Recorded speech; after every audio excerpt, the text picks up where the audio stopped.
Innovation really, simply, it's just the exercise of trying something new and doing something better. That's innovation. And so it doesn't always have to be this big, fancy, new piece of equipment or, invention. Sometimes it's just literally, how do we move this thing from this point to this point a little bit better or faster? Or how do we get this delivered to a customer in a way that it makes their job easier? Put that coffee down. Creators are leaders. Be careful what kind of leaders you're producing here. Helen, we're both in sales. Let me tell you why I suck as a salesman. They realized that to be in power, you didn't need guns or money or even numbers. You just needed the will to do what the other guy wouldn't. I'm not leaving. The show goes on.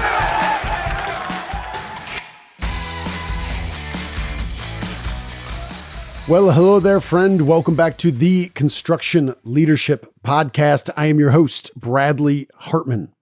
I'm excited to bring to you today my conversation with Mr. David Ling. He's the president of Beisser Lumber Company. They got 3 locations in Iowa, in Grimes, Coralville, and Fort Dodge. They were founded in 1953. And as you will hear, they're celebrating their 70th anniversary, and they did it in a really unique way. David played football at Minnesota State University in Mankato. We talk a little bit about the leadership principles he learned from the gridiron. He then went into insurance with Marsh & McClellan, and then in banking with Wells Fargo and Bankers Trust before being brought in a leadership role with Beisser Lumber. So David and I talk about some of the perspectives and insights that he had from coming from the world of banking and how it was similar and, of course, how it was different. We talk about differentiation in the construction industry and for dealers specifically through innovation. And we talk about one of the most uniquely interesting things that I've heard in so long, and I think so many other companies of any variety in the construction industry should mimic, and it's called the Beisser Bowl.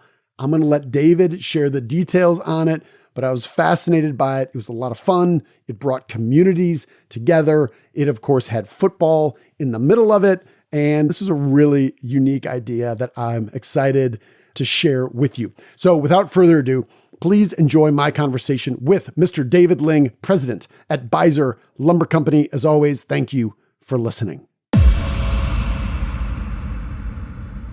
Mr. David Ling, welcome to the show. Yes, sir. Thank you. I'm excited for you to be here because we were together in person, and thankfully we didn't do it then. So now we can do it remotely, which is so much better for everybody. So I appreciate your patience, man. No, this is great. Yeah, I'm looking forward to it. All right, let's start here. David, you're 12 years old. Okay. I want you to place me where you are geographically in the United States. Maybe give me an idea of siblings, family, what's going on there, and like what you are into as a 6th grader, 12 years old.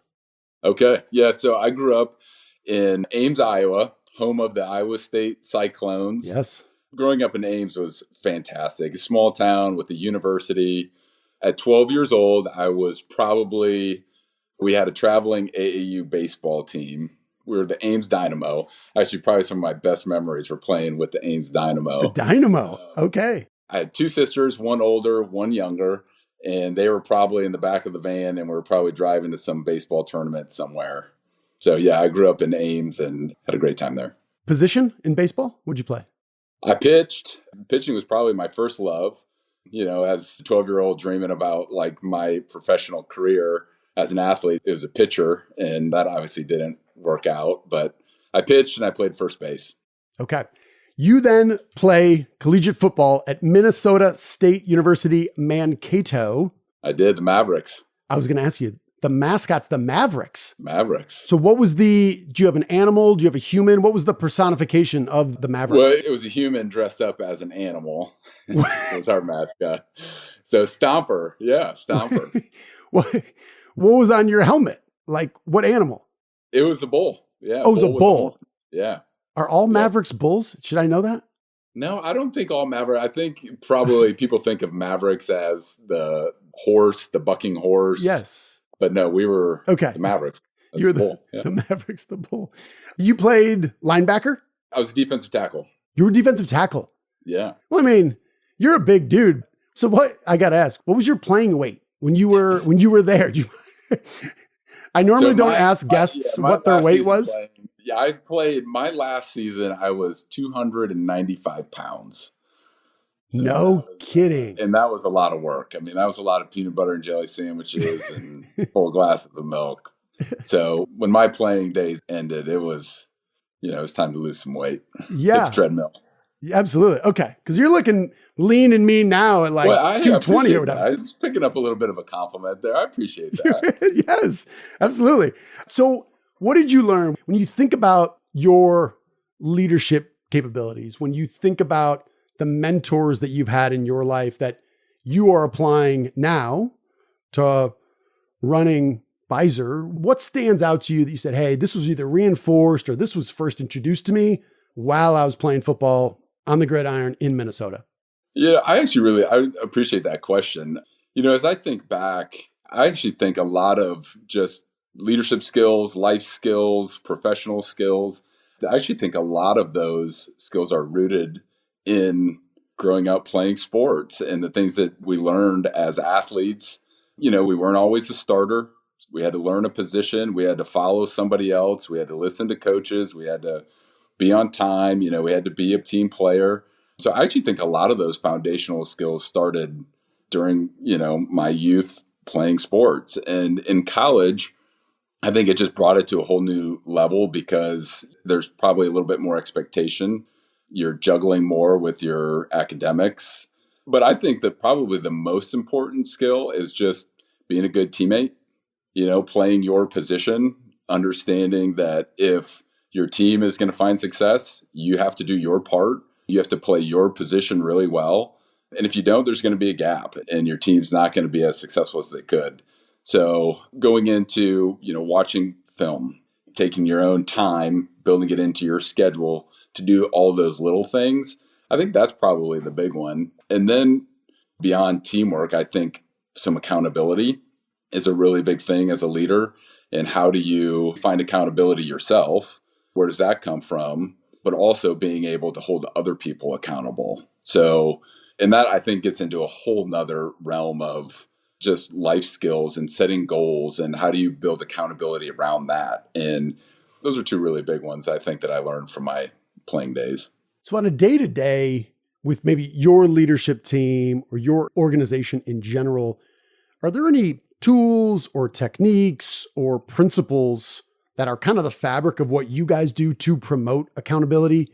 Because David, I think sometimes we have these very well-meaning people who are trying hard, but kind of stop doing their job and doing other people's that leads to accountability issues. I don't know, any advice on kind of how you guys handle that on a day-to-day basis?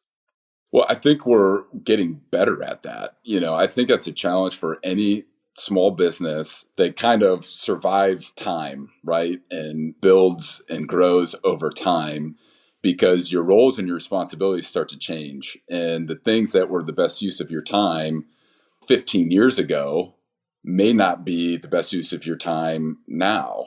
And I think, for companies like Beisser Lumber, and there's a lot of them, we're celebrating 70 years this year. And we don't get there without having those people that have just been very, very committed to the business and have sacrificed and given a lot to the business. But what will get us to the next 70 years is not those folks doing the exact same thing over and over and over. Mm-hmm. And if they do, one, just like I talked about, being accountable for your role and your primary responsibility, if you're doing that for somebody else, now we have a gap. We've got a hole and other things aren't getting done, or we're losing attention on things that should be a priority. So yeah, I think it's something that we're getting better at. This has been really exciting for me. I started with Beisser Lumber almost 3 years ago, and we've now built what we're calling a leadership team. So our leadership team consists of all of our managers and supervisors throughout the company. So in each department, each location has representation at the table with this leadership team. And this is where these conversations happen, where we find accountability, because we're talking about our business, we're reporting out about our business, but it's also time to say, hey, your position, I kind of needed you here and we fell a little short, not as a hand slap, but just, hey, let's draw some attention. Is there an opportunity to improve? Mm-hmm. And then it also creates the opportunity to say, hey, we did a great job. And here's something that happened with your team. And can you please make sure that those guys know that we did a great job here? So accountability can go both ways. And I think the way that we're working on it is just putting everybody around a table to talk about it. So how big is the leadership team currently? We have 13 folks that are on our leadership team. Yep. As you guys grow and see more opportunities, do you have any sense of how big does that table have to be until maybe we have too many voices in the room? Does that make sense? Yeah, I don't know that, I think for where we're at today, even growth by revenue standards, I think still it's not necessarily, that's not the driving factor. It's more who has influence and leadership over our core day-to-day functions. And let's make sure those folks are sitting around a table talking with one another about, what we need from each other. And so if we added a new line of business or if we added a location or something like that, then it probably makes sense. But I think the core group that we have, we put a lot of thought into that. And I think that is probably the appropriate size for us right now. Yeah. You said the phrase survive time. I'm not sure I've heard that or thought about it, but instantly that grabbed me. Go more into that. What do you mean by that? So I'm third generation Beisser Lumber, and I've married into the Beisser family. And, I've known the Beissers since I started dating my wife when I was 16. Okay. So right. I knew what I was getting into when I joined the family business. Yeah. But my prior career in banking, we worked with small companies, family-owned companies primarily. And you have the generational challenges, right, of succeeding a business from one generation to the next, which in and of itself is hard. Mm-hmm. Even when it goes really, really well, there's still challenging parts to that. But you also have economic factors. It's like you could have a city built on a beach and like all this great structures. Well, you can't really control the tsunami. And so I think with business in general, there's a lot of things that we can do to build strong companies and try to protect them. But there are just, with time, there are factors that impact our businesses that we can't always control. Mm-hmm. There are a lot that we can, but there's certainly many that we can't. Yeah, you were talking about your background. So you get out of school, you work for Marshall McLellan, so you get some, I'm assuming, some variation of their insurance business, correct? Yep. Okay. Wells Fargo, Bankers Trust, and where you and I connect, or at least you said something that got my attention, and that's where I think I might have said to you, I'm like, I got to talk to you more on the podcast sooner or later. But we were at a LBM Strategies event, and we were talking about, I think, training in general. And you said something to the effect of, and you can fact check this, but I come from the banking world where we get new talent in and we do a lot to train them. And there's training libraries and we really help them to get up to speed. And then you're like, over here in the LBM world, it seems like there's a lot less of that. And I believe I said something along the lines of, that's an understatement. Tell me about this transition from obviously going back to high school with your wife, understanding the business, then you kind of go in this different direction with banking and insurance. You get drawn back in. Walk me through your first 6 months of acclimation to this industry. Also remember the timing. So that would have been February 2021, where, pricing was, never seen anything like it, right? You couldn't get product. It would take February 5 21 months to get windows, you had all of these just external factors that we couldn't necessarily control ourselves. And to be honest with you, there's a few moments where it's just like, holy smokes, what did I just get myself into? But there's more parallels than what you would think. I found anyways, it was right at 6 months. I put together this presentation for our leadership team and, just kind of my observations over the first 6 months. Some things were similar, some things weren't. Some of the things that were a little different, the product was different. We were selling building supplies versus providing financial solutions, right? you have this eternal conflict between sales and operations. Like it just exists everywhere in every industry. And you have the sales folks that say, well, I could sell a lot more if, our ops could process more or faster or better or whatever. And then you have the ops team that says, well, we could provide a better service if our sales guys just took more time and put together better sales orders and that sort of thing. So there's a lot that was similar. Commodities, interest rates, lumber, right? There's market variables there. Some of the things that were a little different for me. So at the bank, if I ever moved or if I took on a new position, usually I would get like a plant or something as a gift. I think my gift here when I joined the lumber company was a pocket knife. So there were some things that were very similar, some things that were really different. But really it came down to the people, the teams.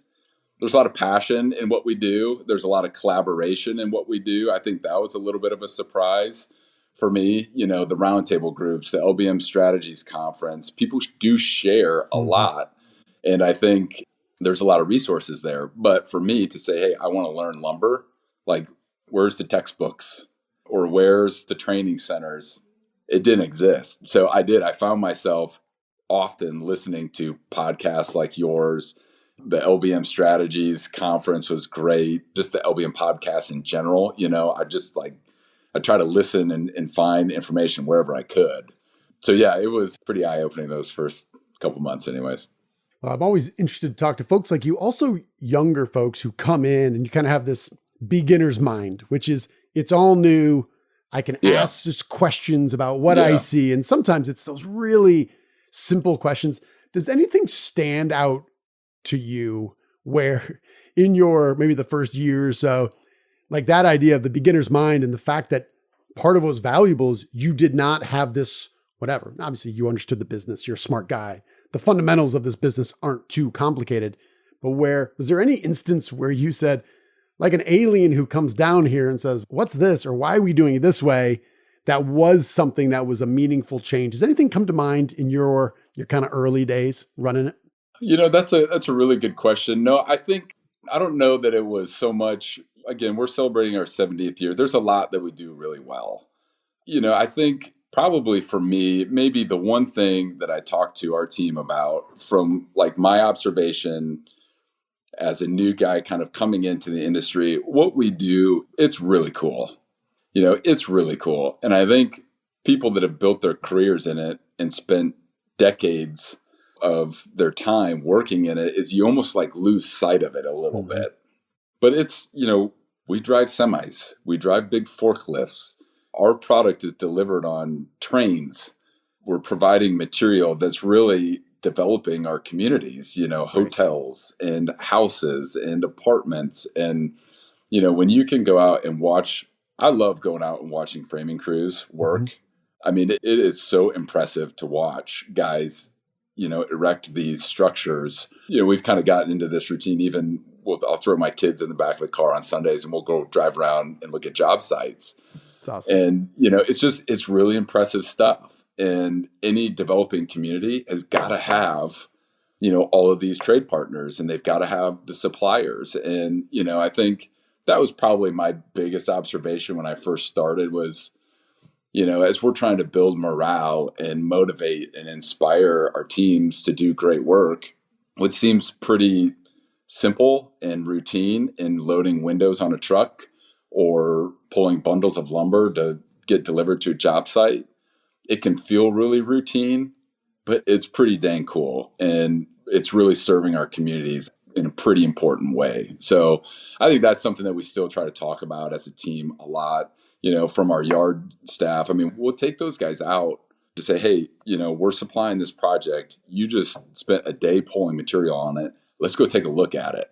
Let's go see it. I drive my kids past those job sites because I'm proud of it.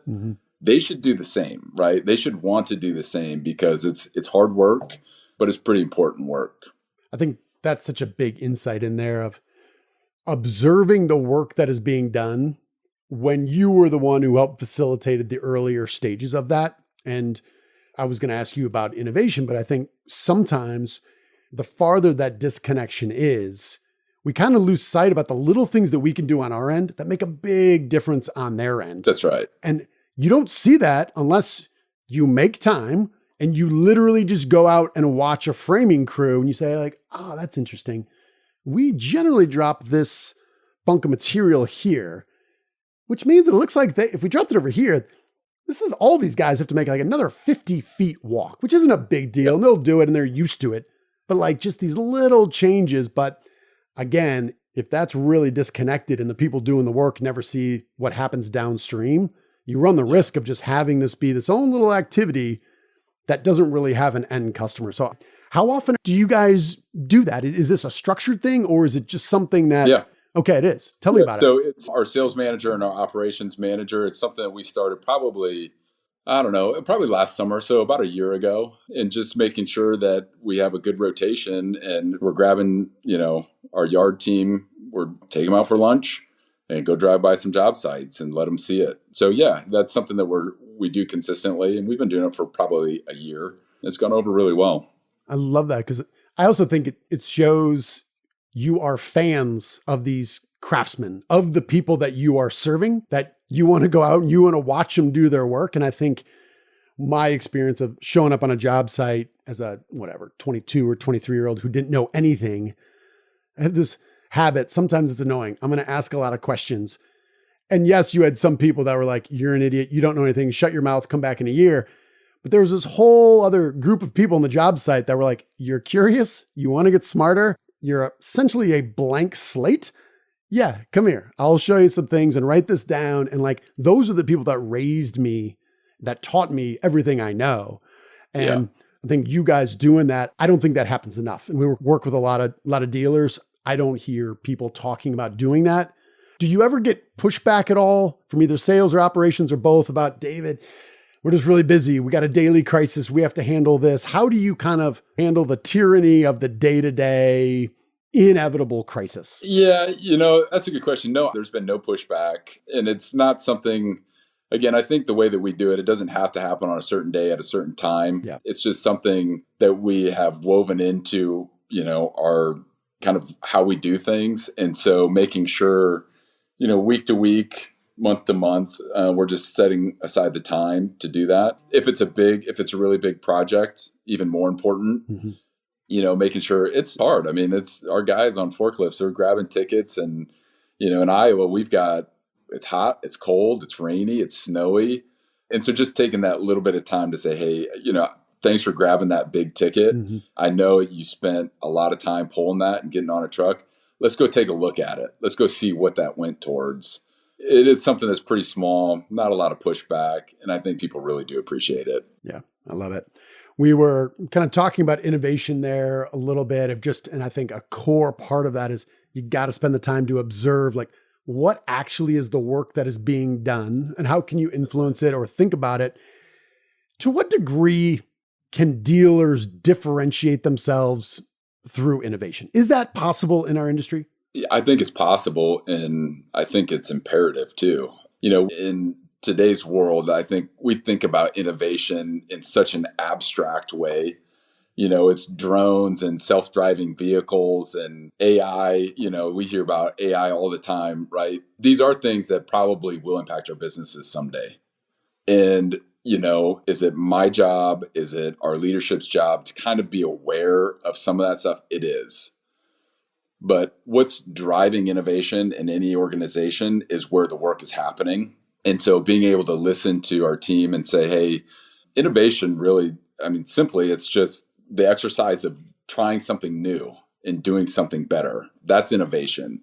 And so it doesn't always have to be this big, fancy new piece of equipment or, invention. Sometimes it's just literally, how do we move this thing from this point to this point a little bit better or faster, or how do we get this delivered to a customer in a way that it makes their job easier? Just like you were mentioning, Bradley.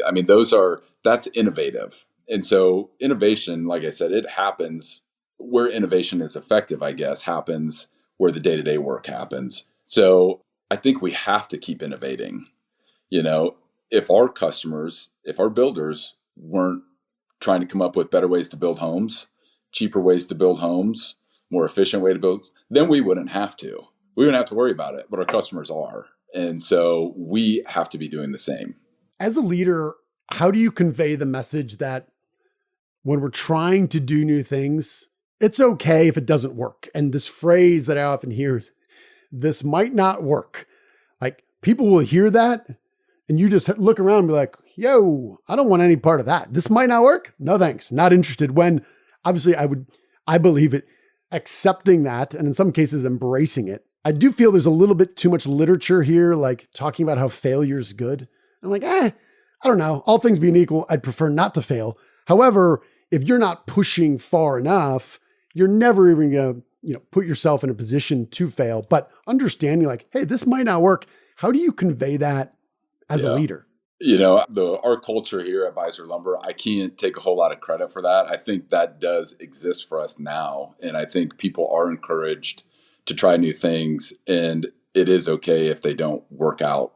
It's not okay if we don't try new things. I mean, that is kind of the culture that we have here. And that really goes back to my father-in-law. His whole philosophy has been hire really smart people that are going to be committed to the business and committed to improvement, and hire them to do a job and let them do it.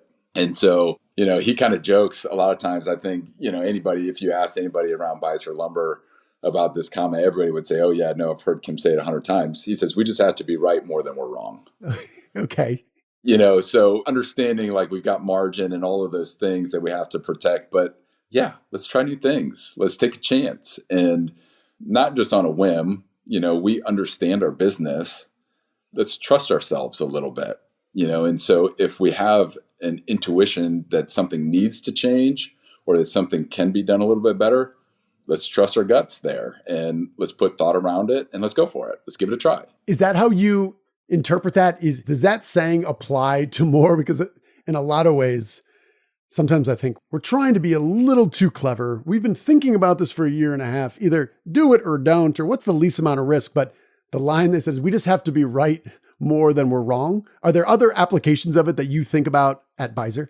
I think really what he's saying there is, we're not going to deviate too far from what we know is true. Mm-hmm. And like I said, we've been around for 70 years. There's a lot that we do really well. We do not need to reinvent the wheel, but it's like those little things. If it's something that you don't just approach your day and just do it the same way because we've always done it that way.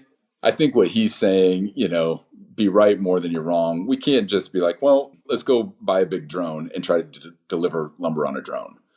That probably doesn't make a whole lot of sense. That's not really our core business. But if it's saying, hey, if we look at our yard and how we're pulling material, does it make sense to line up our material in a way that our customers need to be using that material? So we're putting thought into how we're bundling our loads. All right, let's try it a new way, and we deliver once and our customer says, oh, this is ridiculous. Why did you ever do that? We're trying, right? So I think that's more what he's saying. It's those little things, and give yourself the flexibility to say, yeah, let's try something new.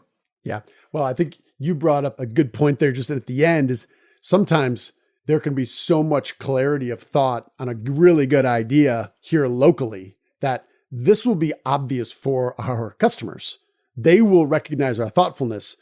However, if you have customers that don't understand kind of the Beisser culture, that we're going to be experimenting, we're going to be trying new things, kind of continuous improvement, sometimes this, minor innovation or sustaining innovation will show up and they'll be like, what the hell is this? Whenever we get the lumber, I just knock the whole thing over and I take the thing off the bottom. And you're like, no, that's why we inverted it. So are you guys doing anything differently, or maybe you guys have been successful for a long time? Is there anything you do when it comes to innovation or new ideas or communication with your best customers to try to generate new ideas to make it easier for them to innovate on the building side? That's a really good question too. We're very fortunate here. This goes back to one of your earlier questions, something that I really appreciate about this industry. It's very collaborative, and that, it's, with the sports analogies, it is the ultimate team sport because we all need each other. And, Our customers need our product and we need our customers. If either one of us aren't good at what we do or successful at what we do, it's not going to work for anybody. So yeah, absolutely. We will pick the brains of our customers. We'll ask the question, how are we doing? I think similarly on their side, they probably get into routines and they're kind of doing, and they're building. So whether it's right or it's wrong, if there's a better way or not, it's just the way that they're going to do it. But if you can take the time and just say, hey, we're thinking about doing something a little bit different. How is this going to affect you? Or do you have a suggestion for us? Is there something that we're doing that just you guys kind of scratch your head at every time we make a delivery to you? So yes, absolutely. We will, when appropriate, we'll absolutely ask our customers, how is this going to affect you? What do you think? Do you think that there's a better way that we could be doing this for you? Well, especially having even like the delivery driver, sometimes you realize that, yes, our sales reps are very involved and they know the details and they're talking, but when it comes to like, who are the people that are actually closest to the work? Sometimes it's our delivery drivers, and even something little as to your point of having a delivery driver say, hey, do you guys have any suggestions for us? If you just continually ask that on a long enough timeline, someone's going to either say, actually, I do, or I really appreciate you asking. And we're all trying to look around how we do this better. But that's a form of, it's subtle, but I think it's a really important leadership of just stimulating new ideas so we don't fall into these grooves of just doing the work the same way every single day, because that's the way we've always done it. Yep. Tell me about the Beisser Bowl. This came across the transom and I printed it out and I threw it in the file to talk to you about. I love this idea for so many reasons. And it was one of these. I mean, you could say, you'll probably humble about it, but you could say this is an innovation. I literally said, I'm like, why hasn't everybody thought of this? Why isn't everyone doing this? Tell me a little bit about the Beisser Bowl. What is it? Where'd it come from? Oh man, this was actually a ton of fun. Our company started in 1953 in Fort Dodge, Iowa. And we still have a store that does well in Fort Dodge. And so, I know the head football coach at Fort Dodge High School, the Dodgers. And, we had been talking and I've been kind of telling him about, Beisser and what we're doing. He grew up in Fort Dodge, so he's familiar with Beisser Lumber too. And I was trying to come up with some creative ways for me to get to know the community a little bit better, but also just to engage Beisser Lumber and say, hey, we're celebrating 70 years. Kind of cool, right? And we started right here. And so actually, Nick Mosier's his name. He was the one that came up with this because in Iowa, the coaches have to come up with their non-conference games. Right. So they will say, hey, I'd like to play this team. And, they submit to the High School Athletic Association, and then the association tries to match up the teams. So anyways, Nick said, we would love to play Dallas Center Grimes, which is where we're headquartered in Grimes. And he said, do you think if, we could get this game, maybe you guys could help us get this on the schedule and maybe you could like sponsor it. And I was like, yeah, that sounds like a great idea. Right. We'll call it the Beisser Bowl, And so this is really where it came from. So the first ever Beisser Bowl was this year. And we're trying to think through, in celebrating our 70th, what do we want to do for that? And it was really, we have a kind of a marketing team that, does all of the planning and executing for this stuff. And this was one way that we've thought that we could celebrate our 70th year in a unique way with our two communities playing football on a Friday night. And it was a ton of fun. It was a ton of fun. We will make sure we include a photo of the trophy, but describe the trophy for people that are just listening to this as audio. So, full disclosure, I didn't know how these high school kids would take this. It's like, are they going to think this is just some cheesy, and we go out and we present the trophy. The trophy is probably, I don't know, it's probably 3 feet tall. Oh. PJ Phillips, our IT director, made this. He is the IT guy made that? Man. Yes. He is unbelievably talented. So he made this thing, and it is, I don't know, I'm going to guess it's probably 10 pounds, just rock solid, right? And so we go and present this trophy. On the top of it, it's a forklift. It's a mini toy forklift that he painted gold. And, this thing it's super cool. But so we present the trophy to Dallas Center Grimes, won the game. And those kids, I mean, I didn't even have a chance to hand it off. It was ripped out of my hands. It was hoisted. It was being passed around. It was just, I mean, it was so cool. It was so cool. That is really cool because, well, I feel like in the Big Ten, kind of where I grew up and growing up in Chicagoland, you realize that when Illinois, who's garbage, which is my alma mater, plays Indiana, they play for whatever, the Apple Turd Cup or something. Like I'm like, well, you've got 3 wins between the two of you. Nobody gets a cup. You get nothing. But like a lot of those have them. And it's a really big deal. Wisconsin, Minnesota, they've got one. But you see them and it's like, you think of all the football. I played my entire career in high school and college. I never hoisted up anything. Nothing. So the fact that maybe yours is different, but the fact that you got something like that, even just for the matchup with another, non-conference game, I think is really cool. I totally understand that. That makes sense. Yeah. So, and this will be, we did it this year. This is the first annual. The trophy will travel. So next year the game is in Fort Dodge. So we'll go to Fort Dodge. Like I said, I think a big part of who we are and what we do, we want to serve our communities. And so this was a kind of a unique way that we could do that. We did the trophy. We made $1,000 donation to each of the team's booster clubs, which was fun to present. And we made the donation in the name of the MVP from each team. Oh, there you go. So we presented, just these big, huge checks to these players. And it was, that was a lot of fun. But we also said, hey, anywhere that the school needs volunteers for that game, we'll provide the volunteers. So, okay. We had our team, we were in the concession stand, we were handing out programs. We did, towels and all that stuff. So it was a lot of fun. Unsolicited improvement for next year. Your 71st annual confetti cannons loaded with sawdust. Just think about it. Let it filter through a little bit.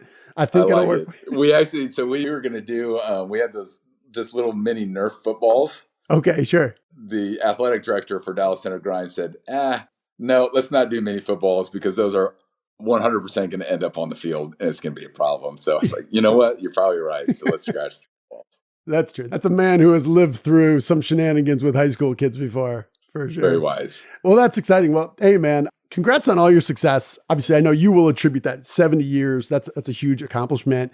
But I think our industry is better off however you're related, however you come in, for us to get more talent from different industries who come in with different ideas, new energy. And I love the fact that you said just coming in, showing excitement and passion about what we do. Nothing. And by the way, I kind of use as the counterpoint your former profession where people talk about, it's not a sexy industry. To your point, I'm like, dude, we got big trucks, we got cranes, we got building materials, we're building hospitals and homes and highways. And I'm like, if this isn't a sexy industry, do you want to work in financial services where you work in a cube farm and everyone's a vice president? No, you don't. Like, this is a sexy industry. And I think for you to come in there and like say that like right away, like, dude, this is so cool. And we can't forget that with just kind of the day-to-day that we put in. Well, hey man, I appreciate you making time. I've enjoyed talking to you. Congratulations on all your success. I appreciate it. Thank you again for the invitation.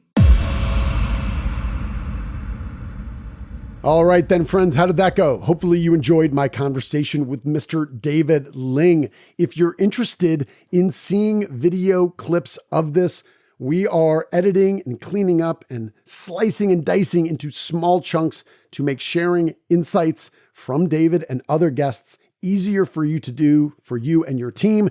You can find that at YouTube. You can simply look up Bradley Hartman and Co.